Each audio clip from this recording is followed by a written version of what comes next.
इसमें कोई सच्चाई नहीं है। जब तक पांचों दल बैठ करके आपस में इस गठबंधन में सीटों के बंटवारे के बारे में कोई अंतिम फैसला नहीं लेते हैं, तब तक ये सीटों का बंटवारा कहीं से भी किसी सूत्र के माध्यम से आ रहा हो, एकदम फेक है, बेईमानी है, इसमें कोई सच्चाई नहीं है। कभी भी बिहार विधानसभा चुनाव जनता दल यूनाइटेड के साथ हम आज तक नहीं लड़े हैं। ये हमारा इतिहास रहा है। ये पहली बार होगा इतिहास में कि लोक जनशक्ति पार्टी रामविलास और जनता दल यूनाइटेड पहली बार बिहार विधानसभा चुनाव में एक साथ उतरेंगे। मेरे हिसाब से मेरी पार्टी के लिए सम्मानजनक सीटों का बंटवारा इन्हीं दो सीटों के आंकड़े के बीच में ही होना चाहिए।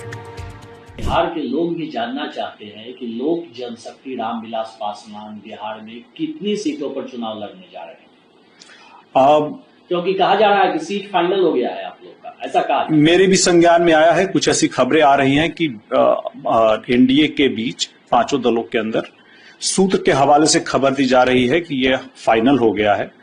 इसमें कोई सच्चाई नहीं है। जब तक पांचों दल बैठ करके आपस में इस गठबंधन में सीटों के बंटवारे के बारे में कोई अंतिम फैसला नहीं लेते हैं, तब तक ये सीटों का बंटवारा कहीं से भी किसी सूत्र के माध्यम से आ रहा हो, एकदम फेक है, बेईमानी है, इसमें कोई सच्चाई नहीं है। हम लोग के भीतर बातचीत चल रही है। आपसी सहमति होने के बाद हम लोग के बीच में जब सब कुछ फाइनल हो जाएगा, हम लोग आप लोगों को भी इस बारे में अवगत करा देंगे। नहीं, लेकिन मेरा आखिरी सवाल है कि बिहार की जनता ये जानना चाहती है कि चिराग पासवान की पार्टी जो लोकसभा चुनाव में 5 सीट पर चुनाव लड़ी, 5 सीट जीती, तो विधानसभा चुनाव में कितने सीटों पर आप लोग लड़ने जा रहे हैं? हम लोगों ने व्यक्तिगत अगर हम पूछ ले कि आपका निजी राय क्या है, कितनी सीटों पर आपकी पार्टी को चुनाव लड़ना चाहिए? देखिए, हम लोगों ने अपनी आकांक्षाओं, उम्मीदों को जो सबसे बड़े दल हैं भाजपा को हमने इस बारे में बताया है।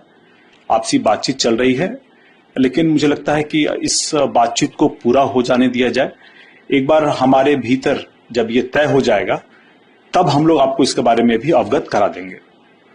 फिर कुछ आंकड़ा होगा आपके जेहन में, आपके पार्टी के जेहन में कि हम इतने सीटों पर चुनाव लड़ेंगे विधानसभा चुनाव? देखिए, इसमें आप याद कीजिए, जब हमारे संस्थापक हमारे बीच में थे और हमारी पार्टी बनी थी लोक जनशक्ति पार्टी 2000 में, तब से लेकर के आज तक हमारी पार्टी ने, चाहे वो लोक जनशक्ति पार्टी हो या लोक जनशक्ति पार्टी रामविलास हो, कभी भी बिहार विधानसभा चुनाव जनता दल यूनाइटेड के साथ हम आज तक नहीं लड़े हैं। ये हमारा इतिहास रहा है।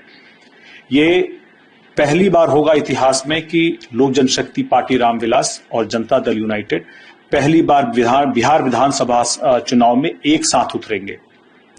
तो ऐसे में अगर मैं अपनी व्यक्तिगत राय बताऊं तो हमारी पार्टी का, आप याद कीजिए कि 2015 में हमारी पार्टी 43 सीटों पर एनडीए में बिहार विधानसभा का चुनाव लड़ी थी और 2020 में हम लोग 137 सीटों पर हम लोगों ने उम्मीदवार उतारे थे।